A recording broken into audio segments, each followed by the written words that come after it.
Doctor Bhimrao Ambedkar का निधन 6 दिसंबर 1956 की रात को हो गया था। अपनी मृत्यु से चंद घंटे पहले वे अपनी पत्नी डॉक्टर सविता से नाखुश थे। क्षुब्धता भी जाहिर की थी। वो कौन सी बात थी जिससे वे अपनी पत्नी से नाराज हो गए? हालांकि उनका जिंदगी का ये आखिरी दिन सामान्य दिनों की तरह ही था। वह अस्वस्थ जरूर चल रहे थे। 5 दिसंबर 1956 की सुबह डॉक्टर भीमराव अंबेडकर देर से सोकर उठे। वह सुबह जल्दी उठने वाले लोगों में नहीं थे।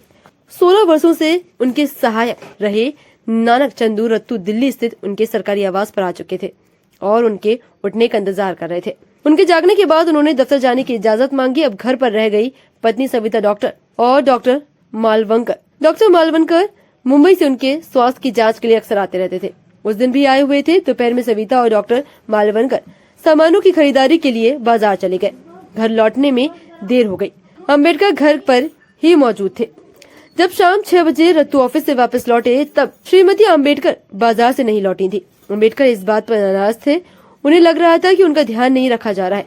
रत्तू ने उनकी नाराजगी महसूस की। डॉक्टर अंबेडकर ने रत्तू को टाइप करने के लिए कुछ दिया।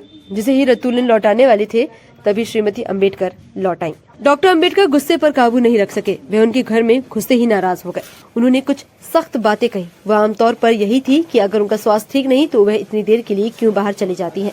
अंबेडकर ज्यादा ही क्षुब्ध लग रहे थे। जब श्रीमती डॉक्टर ने पति को ऑफिस से बाहर देखा तो उन्हें लगा कि उनका कुछ भी कहना आग में घी डालने जैसा है। लिहाजा वो शांत रही। उन्होंने रत्तू से कहा कि वे डॉक्टर अंबेडकर को शांत करने की कोशिश करें।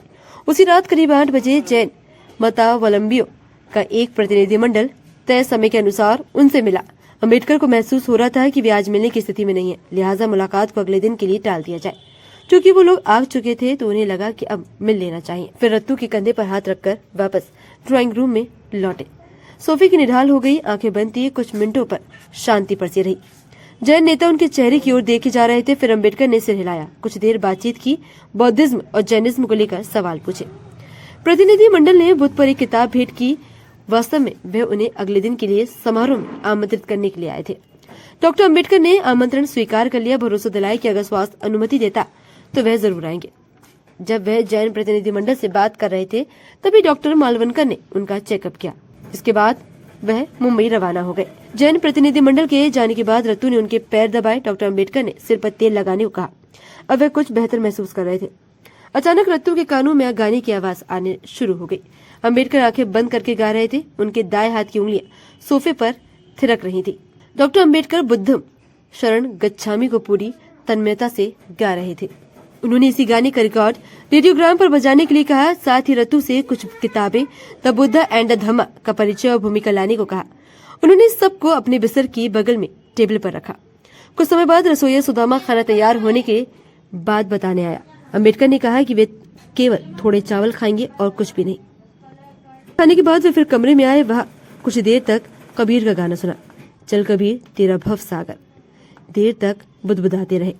फिर बेडरूम में चले गए। जब उन्होंने टेबल पर रखी उन किताबों की ओर देखा जिसे उन्होंने रत्तू को रखने के लिए कहा था। इसके बाद वह सो गए। सुबह जब श्रीमती अंबेडकर हमेशा की तरह उठी तो उन्होंने बिस्तर की ओर देखा। पति के पैर को हमेशा की तरह कुशन पर पाया। कुछ ही मिनटों में उन्होंने महसूस हुआ कि डॉक्टर अंबेडकर के प्राण पखेरु उड़ चुके हैं। उन्होंने तुरंत अपनी कार नानक चंदू रत्तू को लेने भेजी। जब वे आए तो श्रीमती अंबेडकर सोफे पर लुढ़क गई। वो बिलख रही थी कि बाबा साहेब दुनिया छोड़कर चले गए। रत्तू ने छाती पर मालिश कर हृदय को हरकत मिलाने की कोशिश की। हाथ पैर हिलाया डुलाया। उनके मुंह में एक चम्मच ब्रांडी डाली लेकिन सब कुछ विफल रहा। शायद समय ही वह गुजर चुके थे। रत्तू ने करीबियों को दुखद सूचना देनी शुरू की। फिर केंद्रीय मंत्रिमंडल के सदस्यों को बताया गया। खबर जंगल में आग की तरह फैल गई। लोग तुरंत नई दिल्ली में 20 अलीपुर रोड की ओर दौड़ पड़े। भीड़ में हर कोई इस महान व्यक्ति के आखिरी दर्शन करना चाहता था। तुरंत मुंबई खबर भेजी गई।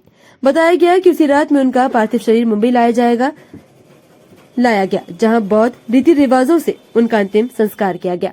हालांकि इस पर विवाद भी है। कुछ लोगों का कहना है कि श्रीमती अंबेडकर ने इस बारे में बेटे यशवंत राव को कोई सूचना नहीं दी। वे सारनाथ लेकर अंतिम संस्कार करना चाहती थी। दरअसल 4 साल पहले डॉक्टर अंबेडकर को लगने लगा था कि अब वह ज्यादा जीवित नहीं रहेंगे।